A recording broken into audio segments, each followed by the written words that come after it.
Follow பண்ணுங்கள். செம்ம ஈஸியாக சால்வ் பண்ணலாம். பார்த்தா இது இதுமா இருக்குது, a minus B whole squared explanation படி இருக்குதா, வாங்க இது பார்க்கலாம் அது மாதிரி இருக்குதான்னு.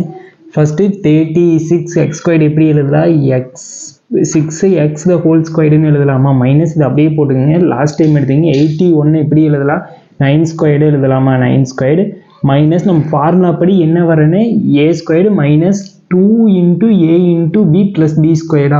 இப்போ போட்டு பாருங்கள், 2 into a ஓட வேல்யூ என்ன 6x into b ஓட வேல்யூ என்ன 9, 2 into 6 என்ன 12, 12 into 9 ஓட வேல்யூ 108 into x கரெக்டாக வருது. அப்படின்னா இது பார்த்தா எப்படி இருக்குது, a squared minus 2ab plus b squared வடிவத்தில் இருந்துச்சுன்னா எப்படி எழுதலாம், a minus b whole squared எழுதலாமா. இதையே எழுதுங்க, 6x மைனஸ் 9 த ஹோல் ஸ்கொயர்டுன்னு எழுதலாமா.